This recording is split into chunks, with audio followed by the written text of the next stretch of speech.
Hi, I'm Lauren Young, Hi, I'm Stephanie Manning, and I am the head of network operations at Union Square Ventures. and I am an operating partner at Lerer Hippeau. USV is an early stage venture capital firm based in New York City. We started over 20 years ago as a generalist fund where we invest in technology, disrupting the edge of big markets. And Lerer Hippeau is an early stage venture capital firm based here in New York City, and we were founded on the premise that great New York founders should not have to leave to get their first institutional round of funding. So from the early days when we were founded 15 years ago, we've been New York first and seed first and continue to be that today. I think the what is platform question is so interesting and has really evolved over the last 10-ish years. You've been in your role for 10 years. I've been in mine for 7.5 years, but venture probably for 10 years now. And I remember the first VC summit that we actually hosted at the old USV office. You might know where I'm getting at this. We all put our titles on a whiteboard, and no two people had the same title. So it was director of network, head of platform, VP of operations and business development. So I think that really goes to show how different platform can be at different funds. For Lerer Hippeau specifically, we like to say that we invest in founders before they're famous. So we're really investing in founders at some of the earliest stages. And another thing we really like to say is founders are the experts in what they're building, and we'll be the experts in everything else. So we don't pretend to be experts in every single sector because we're generalist investors, and we really try to specialize at the early stage. So thinking about, and that's what our platform reflects. So how do we support founders across their marketing and comms at the early stage? And that means their first fundraising announcement and how they go to market with their product and how they're thinking about their first brand project to really own their identity. So we really focus on those early stage challenges. And on the platform team, how do we scale support resources for early stage things? You touched on something interesting, scaling that resource category, and I agree. Over the time I've been in this role, and I've only worked at one VC fund, so I can only speak to Union Square Ventures. The role, the approach, the entire landscape for platform has evolved drastically. It was very generalist, very ambiguous, owning everything, soup to nuts, that wasn't a part of the investment team in the early days, and it's really evolved into more of a team of specialists in many cases.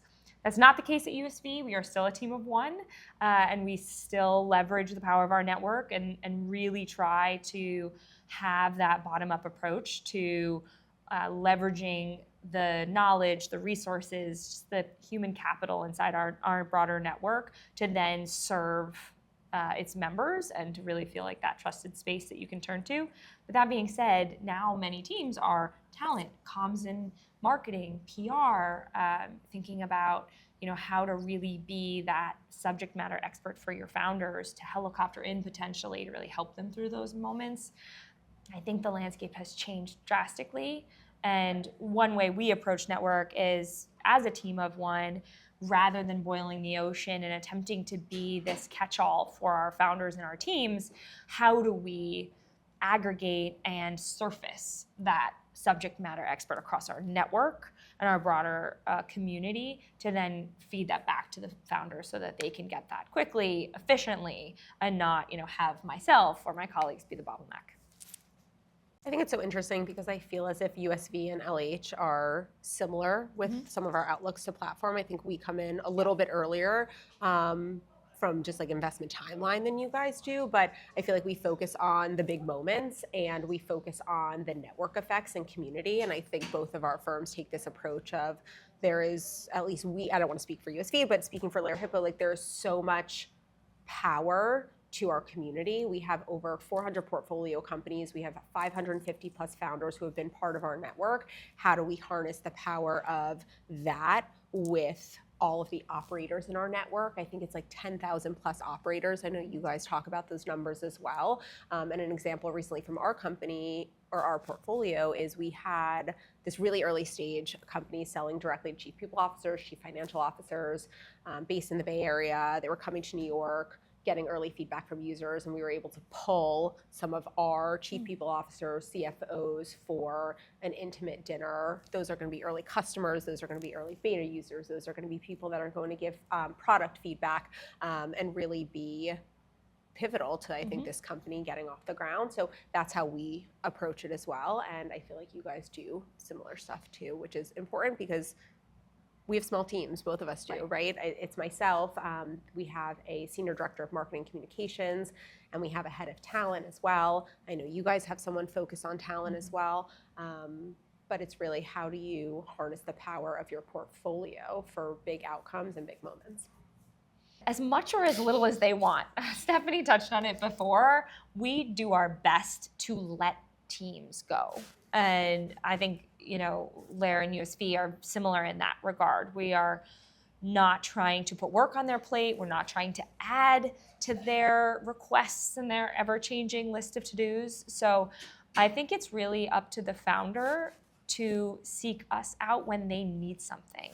And I don't mean to put that work on their plate, but it's hard to assume because they need so much that they want USV's help or they want someone else's help. So we do our best to support them where they can. We plug them into our CEO group. We plug them into the events that are coming up. We try our best to disseminate that information in the most efficient way possible. But I think founders are really busy and they have a lot of investors. So, in the early days, I think they turn to you a lot more. And as they grow and scale, it seems to be different. Yeah.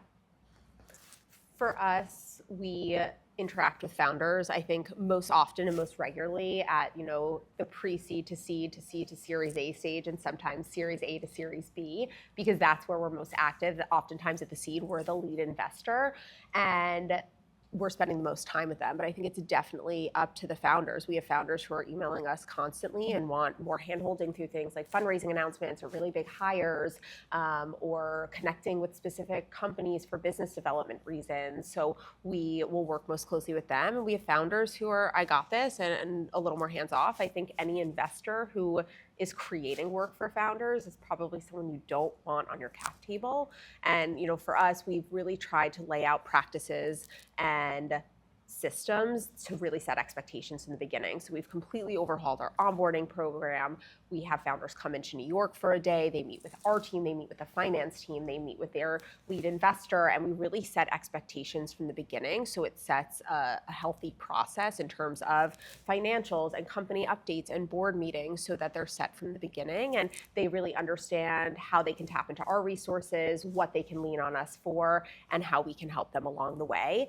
And for us, we even have later stage companies coming back to us. I think, some of our proudest moments, you think about we say big moments, but you think about the SVB crisis, which was maybe one of the biggest moments in venture for all of us. And we had our later stage Series C, Series D companies pinging us, asking our feedback. And for us, it's reflective of, I think, the trust that we've built with founders. And I think that is our end goal, to be there for founders when they need us, but let them do their thing when they don't. Mm-hmm. For us, I think it goes back to those big moments. And I think so many platform teams operate in different ways. There are some platform teams who will integrate themselves into the company. They'll place talent. They'll do outbound sales calls. And for us, our ethos, and I think it's also just in terms of resourcing and the number of companies we invest in, is we invest in founders to run their companies for themselves. We're not here to be breathing down your neck. We're not here to be doing the work for you. We're investing in you to run your company. We are here to support and advise and consult. And it's actually something that we got feedback from founders that they really appreciate that. I think in one of our end of year surveys, it was, Lerer Hippeau's there for me when I need them, but they're not breathing down my necks when they don't. And that was something that we realize we do very well and we try to continue to do. So I think it depends what founders are looking for. If they're looking for investors to be there, to be those sounding boards, those consultants, those advisors, versus are they looking for, and I say investors because I think, to Lauren's point, it's really important that the platform team and the investment team work hand in hand. And at Lerer Hippeau, we're 20 people. We work extremely closely with the investment team. I like to say we have the 30,000-foot view of the portfolio while they have, the 3-foot view of their specific companies that they're working with. So a lot of our job is how do we supercharge them in their roles and get them the resources that they need. So all that's to say, I think it depends on what founders are looking for in investors, whether it's expertise, whether it's the network, whether it's other founders and connectivity, whether it's access to certain events. I think it's really up to founders to think about kind of what is most important for them. And I think it's important to have different investors that specialize in different things and bring value in different ways. We're a small firm as well, and we take the exact same approach where we can't write every check, and we have small fund sizes, and we're really excited to meet founders that are aligned with the way we think the market is going to transpire, where we think the market is going to be disrupted, and their technology, their approach, their team, their expertise is different. And so if we're only able to write X number of checks every year, we really want to make sure that the founder and our team are directly aligned so that it is that very fruitful relationship. To that end, we can invest in every founder that we want. And so to a founder, it might be hard in certain cases, but where you can, understanding the different value proposition to your cap table and the investors in that cap table can be really beneficial to you to the extent you can find that information. So for example, and Stephanie hit on it before, our team is small. Our platform, our network is focused on getting you information based on the network we have. And so scaling the network effects of our portfolio of 160 companies, we want to leverage that for you. But at the end of the day, we can't do it all. We are not a one-stop shop for all of your needs to build a company. And that's good to know. We try to do our best to share what we can do, but also what we can't do, so that you, as a founder, aren't wasting your time as a very busy individual building a company and then trying to navigate the intricacies of the VC world. So I do agree with you completely. I mean, we approach it in a very white glove, very individual way with the founders that we work with. We also do our best to get our thinking out loud. Like, we think out loud, we write a lot. We try to host events that are really broadening the access and scope of what we think about. Our event strategy is kind of 3 pillars. I like to think about it that way. It's connecting and supporting our portfolio, meeting founders in areas that we're really excited about, and then pushing our thesis forward. And so the way we approach platform is aligned with that, but it's very much around our thesis is developing, it's ever changing. How do we meet founders and the subject matter experts in those areas that help us think more knowledgeably around that area? How do we support our ecosystem and really broaden access to founders? Maybe we go a layer down where their C-level executives need support. That was a big piece of feedback we received as well, to Stephanie's point around feedback from founders.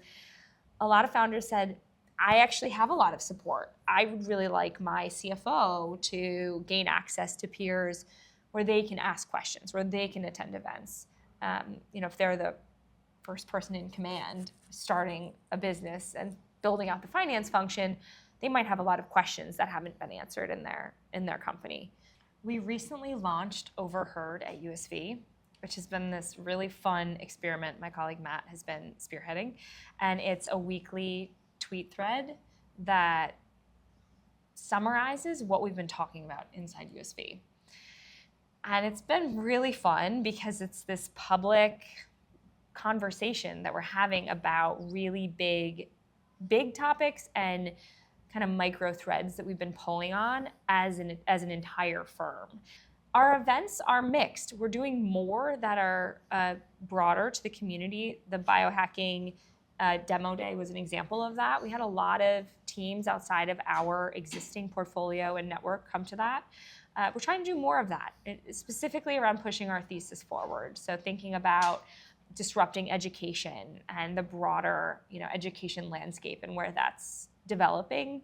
That's a conversation we're having. How do we think about the climate, and how do we think about where we see disruption taking place? A lot of those conversations are external. We run our daily roundup newsletter once a week where folks can keep up with us and learn about our new investments. We have contact@lererhippeau.com, where if you're starting a new company, you can send your pitch deck there. And those are probably, the main things. I think we all like to think that we're reachable. So if you're a founder starting a company and you're in the early stages and you're building in New York or really elsewhere, anywhere, we'd love to hear from you. So definitely reach out to contact@lererhippeau.com.